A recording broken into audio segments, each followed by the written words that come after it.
pumasok si Jesus sa isang probinsyang hindi naman niya teritoryo at hindi naman laging welcome ang mga Jews. But there was a pressing need. Jesus was thirsty. And this woman drew water from the well. Nung araw, sa mga well sa Israel, kanya-kanya ng pangsalok. Walang naiiwang pangsalok, hindi tulad sa mga balon sa Pilipinas. Nung uso pa ang mga balon. Diyan, kanya-kanyang tali na merong leather pouch sa dulo, ihahagis mo sa tubig, mapupuno yun ng tubig, hihilahin mo yung tali, mapupuno mo yung lalagyan mo na jar. And in this scenario, Jesus asked for a drink. Sabi niya sa Samaritan woman, will you give me a drink? Maraming binrake si Lord na, kumbaga, traditions. First, men don't usually talk with women, especially kung hindi sila magkakilala. Kasi nga, humihingi pa siya ng favor sa isang Samaritan na parang dapat ma-expect mo na ang sagot, no. John 4:9 to 10. You are a Jew, she replied, and I am a Samaritan woman. How can you ask me for a drink of water when Jews and Samaritans won't have anything to do with each other? Jesus answered, you don't know what God wants to give you. And you don't know who is asking you for a drink. If you did, you would ask me for the water that gives life. Expected ang reaction ng babae. Sabi niya, bakit ko humihingi sa akin ng tubig? Anong paki ko sa iyo? Anong paki mo sa akin? Hindi naman magkakaibigan ng mga lahi natin. At sabi ni Lord, hindi mo alam kung anong gusto sa iyo ibigay ng Diyos. At hindi mo kilala kung sino ako na humihingi sa iyo ng tubig. Kung alam mo lang pareho yon, hihingi ka nung gustong ibigay sa iyo ng Diyos at bibigyan kita ng tubig na nagbibigay buhay. Immediately, there's a lesson for all of us to learn. Know what God wants to give you. To know what God wants to give you and to pray for it, that is called a Spirit-led prayer. Because God won't give you without prayer what He likes to give you through prayer. Kaya ang tunay na pananalangin, alamin mo muna kung ano ba talaga yung mga gusto ibigay sa iyo ng Diyos at yun ang hingin mo. Maraming hingi tayo ng hingi, hindi naman pala yun ang gusto mong ibigay ng Diyos, wala namang makakapilit sa Diyos eh. Kaya mahalaga, alam mo. At sabi ni Jesus, kung alam mo lang kung anong gusto ibigay sa iyo, yun sana ang hihingin mo agad at ipagkakaloob. Isa pang lesson dito mga kapatid, know Jesus. Hindi niya kilala. Sa niya, kung kilala mo lang ako, hindi ka aarte ng ganyan. At ibibigay mo yung kailangan ko, at meron naman akong ibibigay sa iyo na talagang yun ang kailangan mo, na baka hindi mo nga alam na yun ang kailangan mo sa buhay. John 4:11. Sir, the woman said, you don't even have a bucket, and the well is deep. Where are you going to get this life-giving water? May sense naman yung babae. Except that ang ginamit lang niya, common sense. With the Lord, hindi lang common sense ang gagamitin mo, the higher sense. Water for physical thirst. At dahil yun lang talaga ang kanyang isip, yun lang ang kaya niyang maunawa at maitanong. Sabi niya, Ginoo, wala naman kayong pansalok, malalim ang balon, paano kayo kukuha niyang tubig na sinasabi niyong pwede niyong ibigay sa akin? Tubig na special. Jesus answered, everyone who drinks this water will get thirsty again. But no one who drinks the water I give will ever be thirsty again. The water I give is like a flowing fountain that gives eternal life. So here, Jesus differentiates physical from spiritual thirst. Sa isip ng Panginoon, dalawang thirst ang pinag-uusapan, kaya dalawang water ang pinag-uusapan. May physical thirst na binubusog ng physical water at meron pang isang deeper thirst, a deeper longing, which is spiritual, na ang pwede lang bumusog ay yung spiritual water na gustong ibigay ng Diyos sa babae at sa ating lahat. Kaya lang, hindi niya hinihingi. Physical thirst needs repeated drinks. And for this, people work repeatedly. Yung babae na yon, meron siyang pupunuin niya yun ng tubig. Pagdating niya sa bahay, she will feel nice about it dahil may tubig siya. Pero tuwing kukuha siya doon, alam niya na paubos yung tubig na yon. Kaya kailangan niya naman niyang lumabas uli, humigip, para magkatubig na naman. Paulit-ulit na pangangailangan, paulit-ulit na paghahanap ng tubig para matugunan yung pangangailangan na yon. At yun ang ginagawa ng babaeng yon. Araw-araw, umiigip siya doon, pabalik-balik, at lagi namang kahit gaano karami ang kunin niya, darating ang panahong ubos na uli yun, uhaw na naman siya. But people have a deeper inner thirst. The spiritual one. The thirst of the soul and the spirit. At mas nakikilala natin yun, mga kapatid, at mas napaghihiwalay natin yung magkakaibang uhaw na yon, mas lilinaw sa atin kung paano iinom nung tamang inumin, kung paano mabubusog ang gutom, paano mapupunan ang kulang. Dahil sabi ng 1 Thessalonians 5:23, may your spirit, soul, and body be kept healthy and fit and faultless under our Lord Jesus Christ returns. So here, 1 Thessalonians, speaking about three major components of the human existence. Personality, meron siyang spirit, galing sa Diyos. Meron siyang soul, yung personality niya na nidevelop lang dahil sa interaction ng kanyang katawan sa environment at ng kanyang isip, ng kanyang development, ng culture, ng upbringing. And then there is the body. So soul, spirit, body. Lahat yon may needs. Merong need ang body. At yun ang iniigib ng babae, yung tubig. Pag hindi niya alam, meron pang need na mas madiin, mas malalim, na gustong punan ng Diyos, yung pangangailangan ng soul, ng emosyon, at ng spirit. Ng espiritong nanggaling sa Diyos, na siyang babalik din sa Diyos.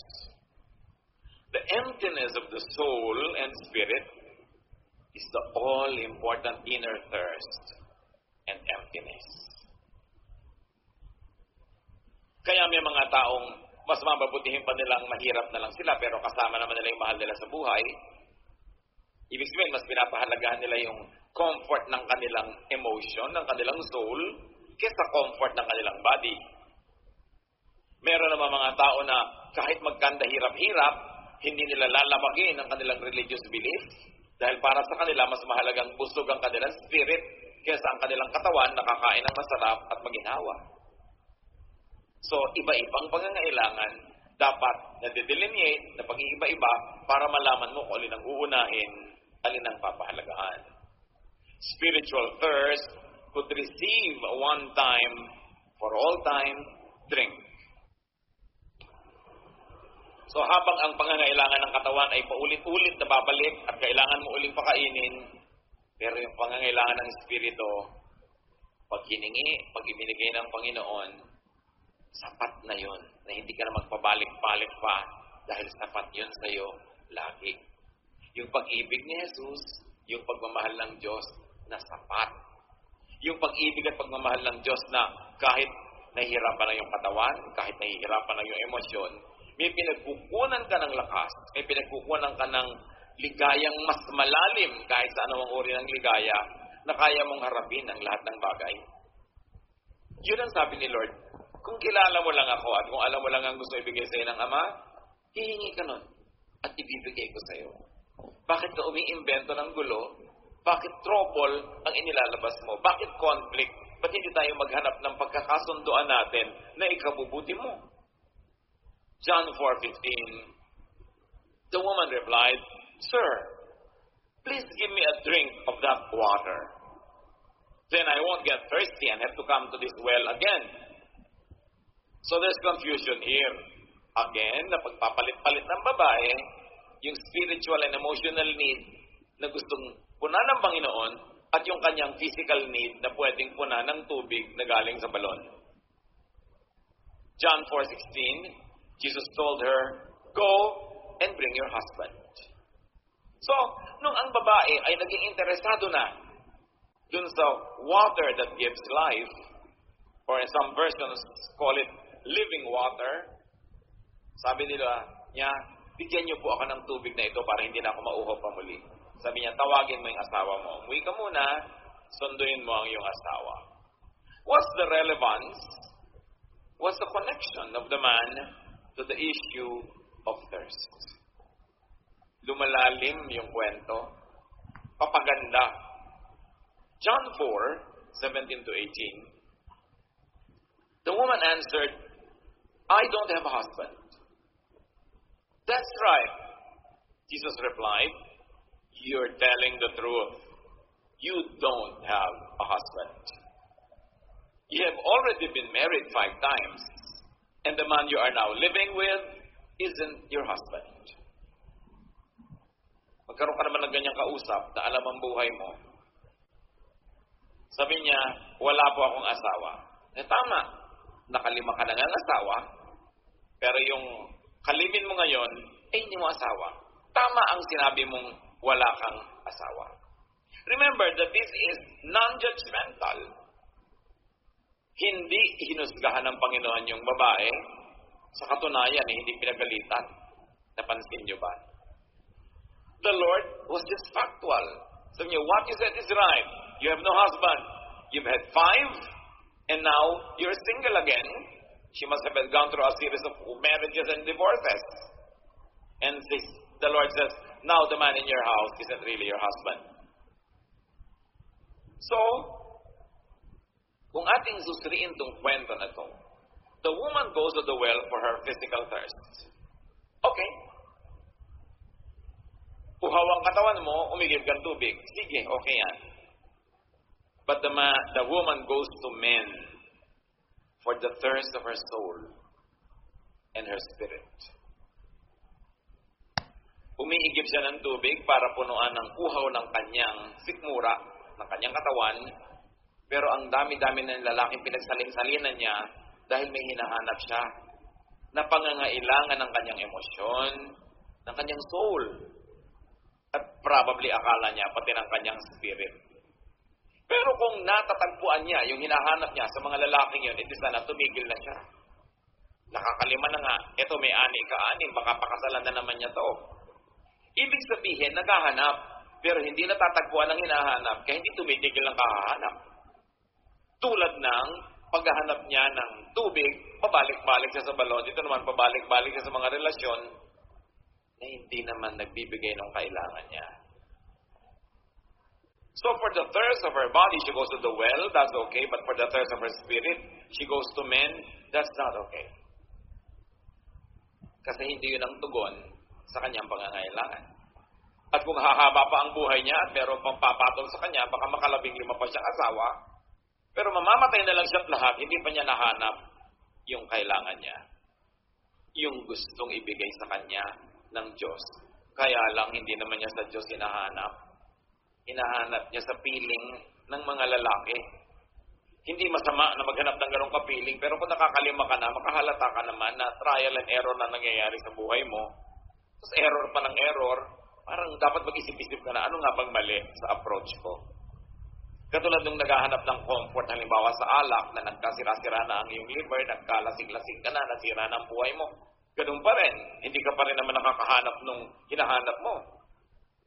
Yung nagkakalulong-lulong sa drugs, sa gambling, sa ibang-ibang mga bisyo, may hinahanap. Pero makahalata ka naman na hindi mo doon matatagpuan dahil puro na lang kabiguan na nangyayari. So may mga ganun tayong hinahanap.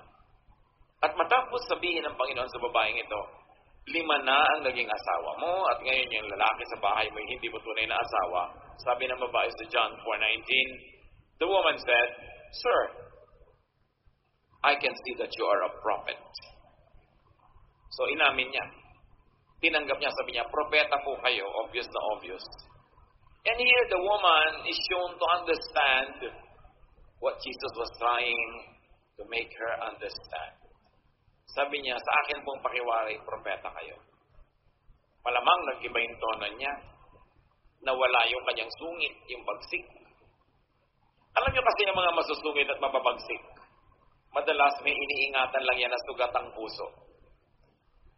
Nagtatapang-tapangan, dahil ayaw masaktan o ayaw masaktan muli. Nagyayabang-yabangan dahil ayaw matapakan. Nagmamataas dahil ayaw malait-lait. Pero kung hindi mo naman siya gaganunin, hindi mo siya tatakutin, hindi mo siya threaten, magre-relax siya at lalabas yung tunay niyang bait. At napakahalaga na napapalabas natin yung tunay na bait ng kapwa. Lalo asawa mo, anak mo, magulang mo, kapatid mo. Hindi ang pinapalabas mo yung kapangisan niya. Dahil siguro kung magsalita ka, masyadong nakaka-threaten, masyadong mataas, masakit. Kaya siya tuloy nasasaktan, nananakit na rin. Napakahalaga yung approach. When you make people relax, when you don't threaten them, the good side of them comes out. So what side do you bring out in your spouse? Lumalabas ba yung kanyang karahasan? Bakit napapalabas mo yun? Dapat, nagtatanong tayo. So balik sa kwento, John 4:25-26. The woman said, I know that the Messiah will come. He is the one we call Christ. When He comes, He will explain everything to us. I am that one, Jesus told her, and I am speaking to you now. So, pinawag ng Panginoon, hindi na future tense pa ang solusyon sa kailangan mo. Ngayon na, masulutas na yan. Heto ako yung inaabangan mong Messiah, dala ko ang sagot sa iyong pangangailangan. So, Jesus reveals who was asking for a drink, the Messiah Himself. And Jesus reveals what God wants to give to the woman. In effect, Jesus was saying, give me your water, and I'll give you mine. There's an exchange. Kaya humingi siya ng tubig, sabi niya, give me water. Para yung babae naman, sasabihin sa kanya, well, I give you my water, give me your living water. May exchange. At si Lord ang nagpasimula ng exchange na yon. An exchange is important in your relationship with God. Hindi pwedeng one way. There should be a two-way exchange. What would the woman do? Jesus was asking for her water, and now she wants Jesus as the living water. And she was amazed that Jesus knew her life, and in spite of that, did not judge her. Yung mga Hudyo, judge ka niya. Masyado silang legalista, self-righteous, religious, mahihigpit, napakabilis manghusga. Kung uhusgan mo itong babaeng to, pwede ka talagang madaling manghusga kasi obvious na ang panghahawakan mo para sa husgahan eh. Pero hindi siya hinusgahan. The woman relaxed. John 4:28-30. The woman left her water jar and ran back into town. She said to the people, come and see a man who told me everything I had ever done. Could he be the Messiah? Everyone in town went out to see Jesus. Kung kanina mahalaga sa kanya yung tubig, ipinagkakait pa niya, ngayon iniwan na niya yung buong banga. O ayan, sa'yo na ang buong banga. Drink to your heart's content. Now I have found the living water. I have found what I really need. Lumiit bigla sa mga pagpapahalaga ng babae yung kanyang tubig na physical. Kasi nagkaroon ng kapalit sa kanyang puso. Hindi natin alam kung may mahaba pang naganap na conversation. Hindi naman buong-buo kung mag-report yung scripture. Pero malamang na napakarami pang namagitan sa kanila, naintindihan niya, at tinanggap niya yung ibinibigay ng Panginoon na yun, the living water. A spiritual exchange happened. Symbolized by her leaving her jar behind. Sana sinabi, iuwi ko muna itong jar ha, babalikan kita. Hindi, iniwan na talaga. Alam mo na yung babae nagkaroon ng spiritual experience. Yung dating mahalaga sa kanya na ngayon ay magiging pabigat pa. Paano niya dadalhin yung jar? Kung ipamamalita pa niya sa mga tao si Jesus, iniwan na lang niya. Mga kapatid, pag meron tayong tunay na ugnayan kay Jesus, meron talagang iniiwan. Pero choice mo. Hindi ka naman pinipilit. Pero meron talaga. Yung alam mong makakabigat, makakasagabal, makakaabala sa iyong spiritual life, sa iyong spiritual mission, iniiwan talaga yun. Kasi hindi pwedeng marami kang dala. Sabi nga ni Paul, kung tatakbo ka sa karera, halos hubad ka na para magaan ka. Alangan bang dala mo maraming bagay, paano ka makakatakbo? Kaya mahalaga sa spiritual life, if you really want to enjoy the life-giving water that Jesus gives, give to Jesus, surrender to Jesus your jar of water, whatever it is in your life. But it is for you to identify, and it is for you to decide. So she ran back into town. Na-curious lahat ang tao, sumugod sa balon na nasa labas ng bayan. This woman obviously had a changed priority. No one who meets and knows Jesus remains stuck to his or to her old priorities. Nagkakaroon ng bagong pagpapahalaga, may mga bagong mahalaga sa buhay. John 4:39-40. A lot of Samaritans in the town put their faith in Jesus because of what the woman had said. This man told me everything I had ever done. They came and asked him to stay in their town, and he stayed on for 2 days. Yung dapat ay dumadaan ka lang, naging 2 araw. Tuloy-tuloy na turuan, tuloy-tuloy na fellowship. Ang daming nakinabang dahil yung babae iniwan ang kanyang banga at inuna niya na ibalita sa mga tao. Bakit mo ibabalita yung hindi mo naman pananiniwalaan? You cannot give what you do not have. So dito pa lang alam na alam natin, yes, the woman had a spiritual experience. She received the living water, and now she wants everyone else to partake of it. Pero very tactful siya mag-share. Hindi niya sabing, I found it. Kasi I found it na yan, very challenging yan sa mga iba. Parang sino ka para sabihin you found it? Yung sabihin mo, I want you to change your life. Yung pang iba, bakit ako mag-change? Nakaka-challenge kasi yung approach mo. Parang mas banal ka, mas tama ka, mas marami kang alam. Pero siya, patanong. Sabi niya, alam niyo, meron akong lalaking nakausap. Alam ang buhay ko. Ito na kaya ang inihintay nating tagapagligtas? Tanong.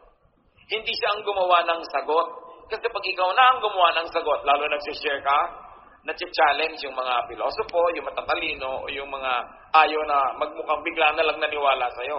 Nati-challenge. Lalabanan yung sinasabi mo. Walang mararating ang usapan nyo. So siya, patanong. Very non-threatening. Hindi yung sasabihin mo sa pinsan mo, alam mo, sumama ka sa amin sa church, mababago buhay mo. Kaka-challenge ng mga statement. Pero pwede mo sabihin, alam mo, nag-enjoy ako. Subukan mo. Malay mo, mag-enjoy ka rin. Mas open. Maraming tao walang madala kay Jesus kasi yung approach nila nakakainis.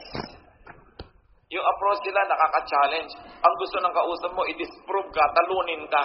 Kasi magmumukha kang nanalo pag sumunod sila.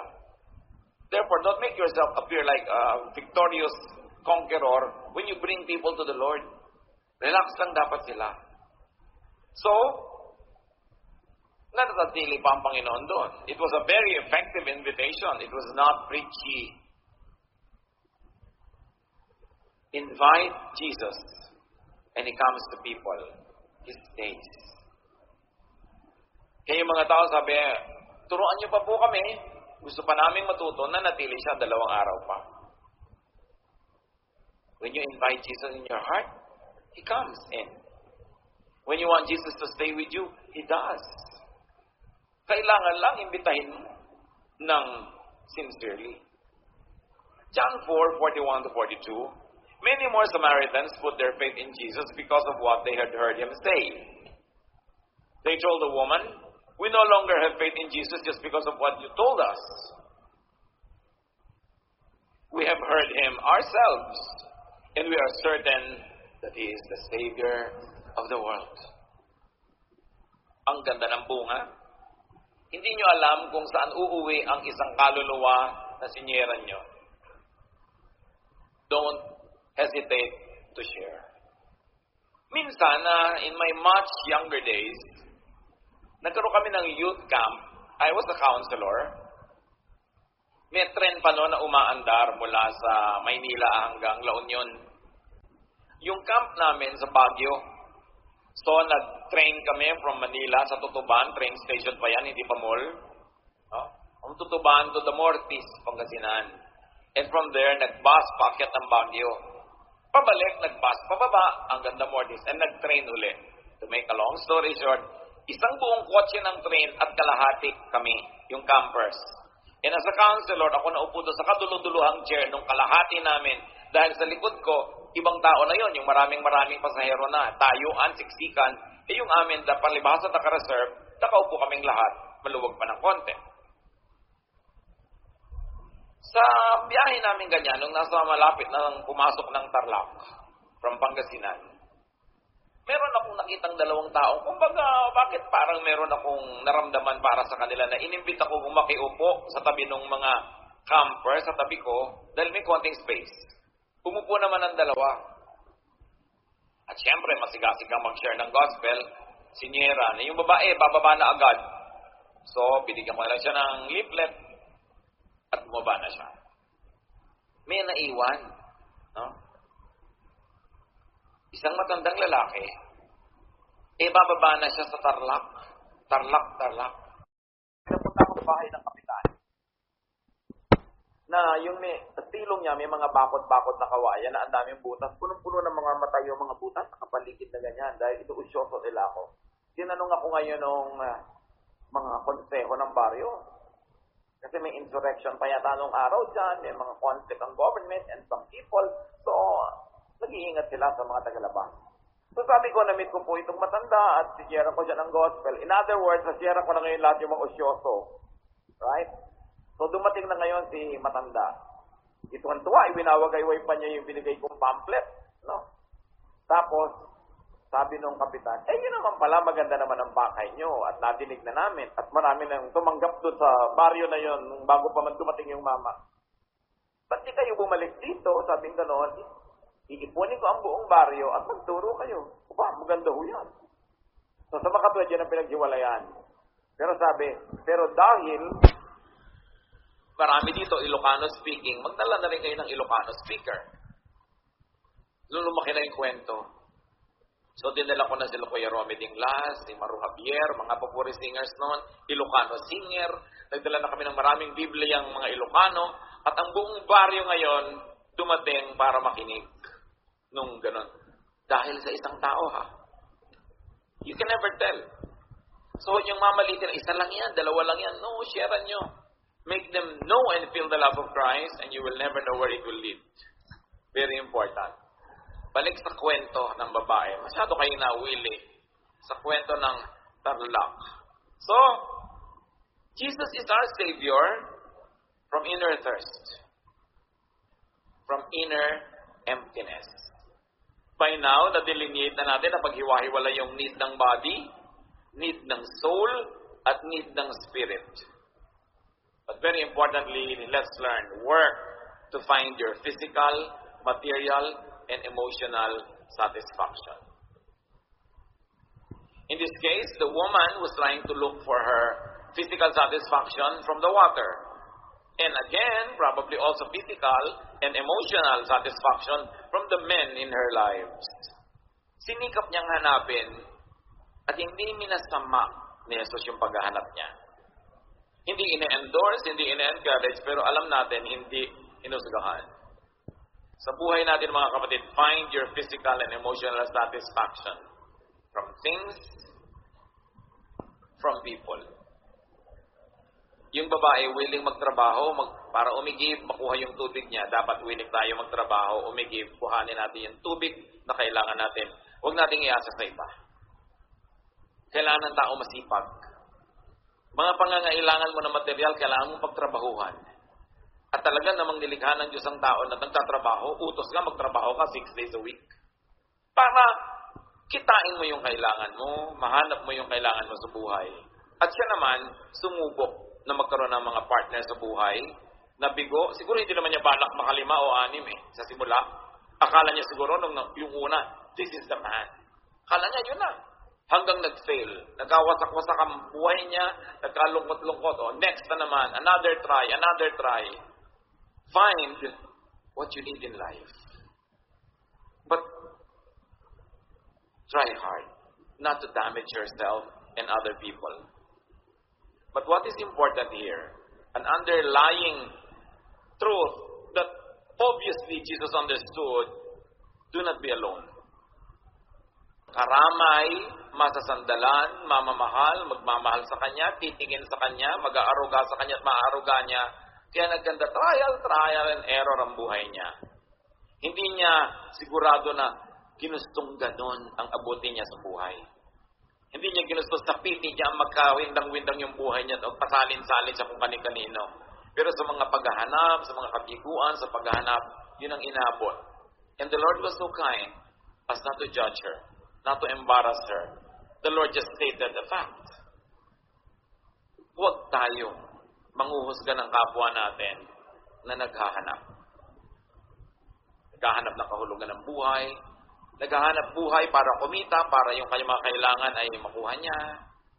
Naghahanap ng pagtingin, naghahanap ng mamamahal. Walang taong gustong mapahamak. Walang taong gustong magpalipat-lipat.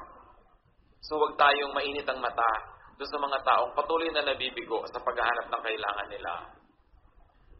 Avoid prolonged aloneness. Understand people who are trying to get out of aloneness, who are trying to have friends, to have relationships. Kasi basic need yan ng tao. Genesis 2:18, the Lord God said, "It is not good for the man to live alone. I need to make a suitable partner for him." Alam agad ng Diyos, ang tao kailangan may kasama. Karamay. Meron siyang kasama sa dusa, sa tuwa, sa ligaya. Do not needlessly stop or prevent people and yourself from finding meaningful relationships. Mga magulang, tayo'y magpapayo, mananalangin para sa ating mga anak, but at the end of the day, hayaan sila ang pumili kung sino ang gusto nilang kasama sa buhay. At kung nagkamali, huwag sisihin. Hindi naman niya gusto yon. May mga magulang nagkamali na nga yung anak at ito, buntot bahag na umuuwi, gumagapang na sa lupa sa kahihiyan, hihiyain palalo. Para lang i-prove mo na tama ka. No. Pag nagkakamali ang mga anak natin, mahal natin sa buhay, this is the time to show love. Yun ang panahon para magyan sila ng walang patakarang pagtanggap. Dahil kanino pa sila uuwi kung kayo ay malupit? Kanino pa sila susuling pag nagigipit na sila? Note that Jesus did not judge the woman. He did not. Jesus did not judge that woman on her having had many partners. She was searching. She was hunting, so to speak. At sabi nga nila, the heart is a lonely hunter. Talagang naghahanap. Let people find and have their own partners. Lalo't hindi ka naman willing na samahan siya. O hindi mo naman siya kayang samahan. Hindi mo naman siya kaya o gustong mahalin, huwag mo siyang hadlangan. Ang mahalaga, hindi niya ninanakaw kung kanino yung kanyang ine-enjoy. Kay tao, kay material na bagay, kay anuman, hindi dapat nakawin. Doon ka magtiis kung ang gusto mo meron ng may-ari. Pero yung hindi ka nagnanakaw, hindi ka nananakit ng kapwa, give yourself the break. Give yourself a chance. And give others the same privilege. In other words, because God Himself said that it's not good for people to be alone, be sociable. Circulate. Make friends. Enjoy friendships. Relationships. Connect with people. We were created by God to connect. Marami tayong mga inner longings nandun because we are not connected. Or we are not connected enough. Mga mag-asawang hindi nag-uusap, magkalayo ang loob. Magulang at anak, magkakalayo ang loob, magkakapatid. Hindi konektado. Pag ang tao hindi connected sa isa niyang mahal o nagmamahal sa kanya, humihina. Humihina siya sa maraming bagay. Sumasama ang ugali. Nagiging depressed, lumulungkot. Humihina pati katawan. Because God said it is not good for people to be alone. So be family. Be a friend. Be a partner. Just do not steal. Do not steal water. Do not steal people. And very importantly, brothers and sisters, lalo sa atin, uso yung magkakahiwalay na mag-asawa, pamilya, because of the OFW phenomenon. Nagkakahiwa-hiwalay ang mga magulang at anak, ang mga magkakapatid. Do not overburden people with sentiments and with sadness. Pagka may mahal kayo sa buhay na malayo at hindi kayo laging naaalala, hindi laging nagmumukmok, ang totoo nun, dapat ikatuwa nyo kasi ibig sabihin, nakaka-adjust siya. Nakakasabay siya doon sa buhay na kung saan siya naroon. Kasi kung laging nandyan, lagi kang kausap, laging kayo ang magka-connect, ibig sabihin, wala pa siyang enough connections sa kanyang kinalalagyan, kailangan kanya lagi.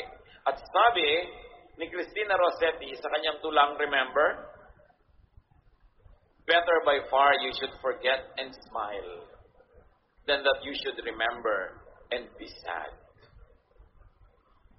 Kung talagang mahal mo ang isang tao, huwag mo siyang laging paghanapan na malungkot dahil magkalayo kayo. Huwag mo siyang paghanapan na lagi kang maalala, lagi kang hanap-hanapin at mamiss. Kasi mahihirapan siya.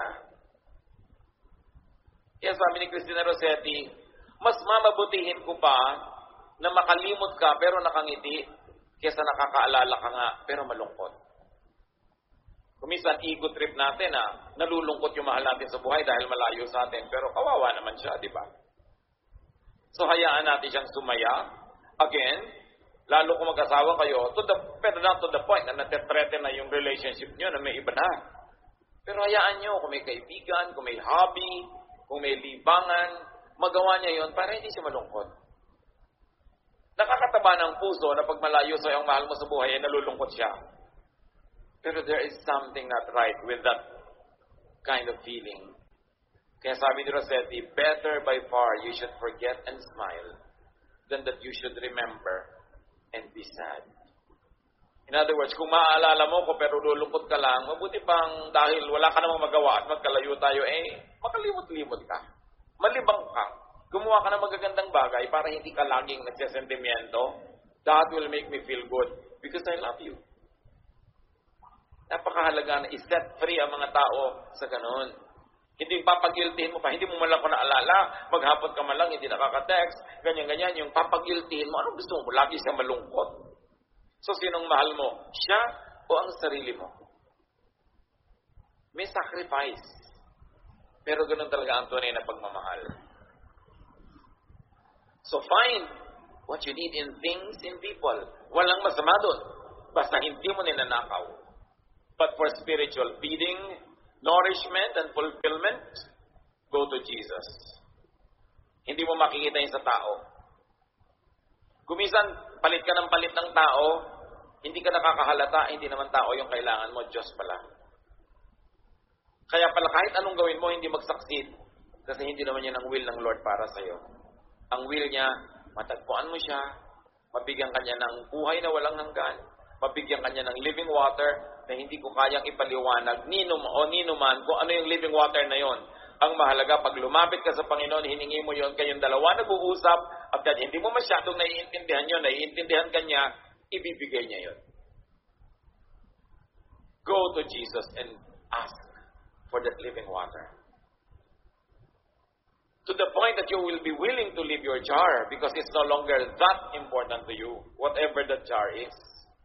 Nakakalaya yun, Yung dating akala natin, hindi ka mabubuhay pag wala. Yung pala pwede pag nandun si Lord. Lalaya ka dun. Huwag tayong matakot na i-give up yun. Kasi pag nawala na yung nakalaga sa'yo, hindi na masakit na mawala yun. Masakit lang naman kung yung pa rin ang number one na priority mo sa buhay. Things and people cannot replace God. Things and people cannot fill the spiritual needs of people. Kaya dapat balance. Naghahanap ka ng material thing, naghahanap ka ng tao, kaibigan, partner, kamag-anak, pero naghahanap ka lalo sa Diyos. Sabay-sabay. At kung meron kang i-give up, alam niyo dapat kung ano, never give up God. Just so that you could have people or things. Just like that woman, she left her water jar because of her newfound mission. And what does the story tell us? That God can satisfy all needs. Why all? Yung babae, hindi lang siyang nasyahan, ang buong community. So those people in the group must have represented the cross-section of all humanity. Lahat ng kanilang pangangailangan, natugunan, kaya nakiusap sila kay Jesus, manatili pa ng 2 araw at nanalig sila. Hindi na lang dahil sa kwento ng babae, dahil sila mismo naramdaman nila sa puso nila na sila'y napuno.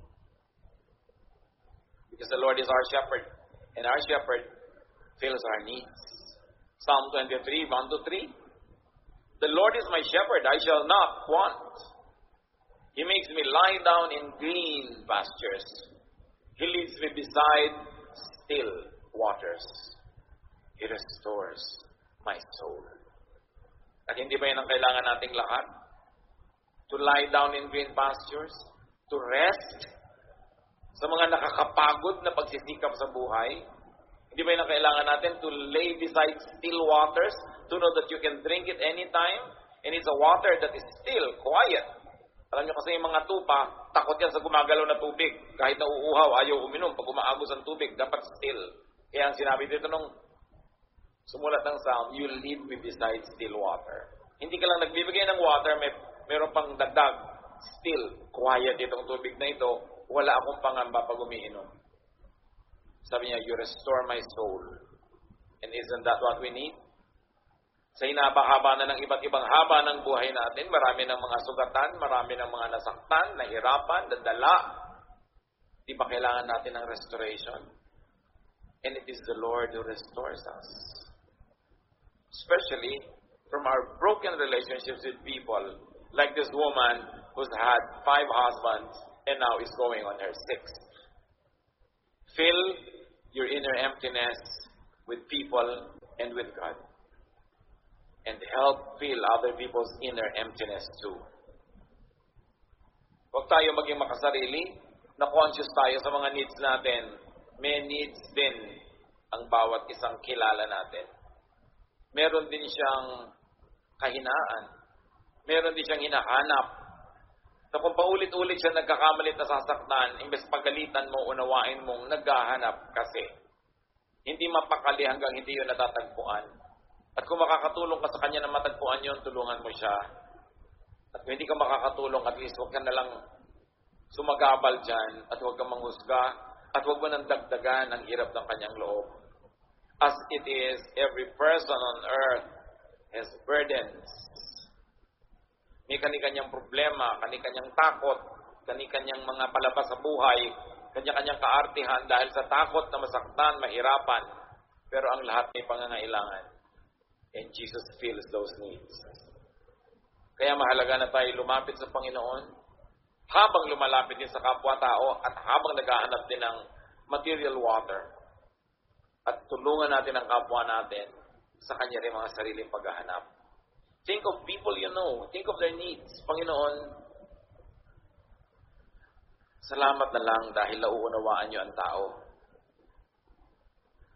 Salamat na lang dahil kayo'y mabait. At itong babaeng ito, na sa simula ay masungit pa, hindi niya kayo nag-give up.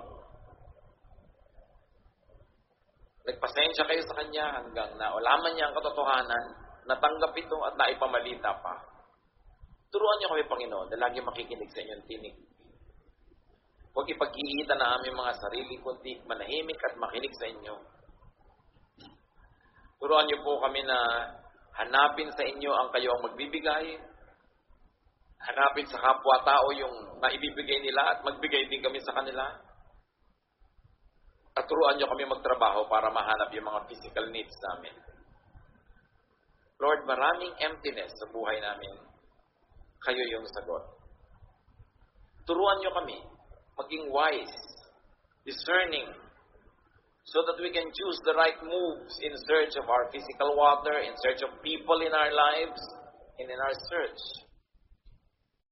Wise, discerning, so that we can choose the right moves in search of our physical water, in search of people in our lives, and in our search. Heads are bowed. I like to pray for people.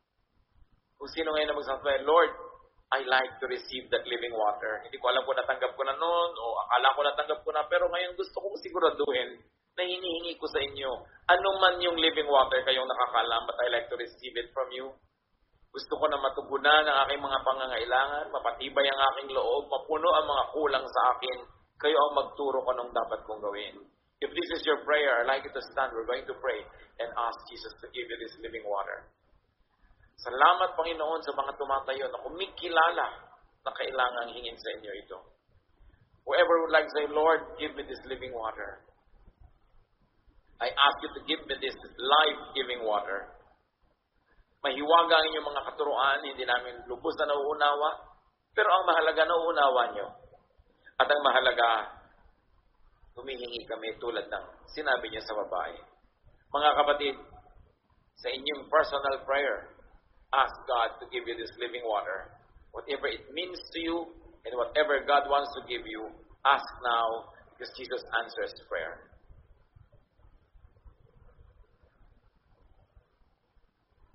It's not always salvation. Living water could mean salvation. Pero hindi ko na-save ka na, napupuno na yung mga kailangan mo, nagkakaroon ka na ng katiwasayan, kapayapaan, o kasiyahan.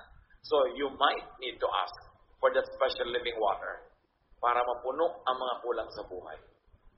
Do that if you like to stand.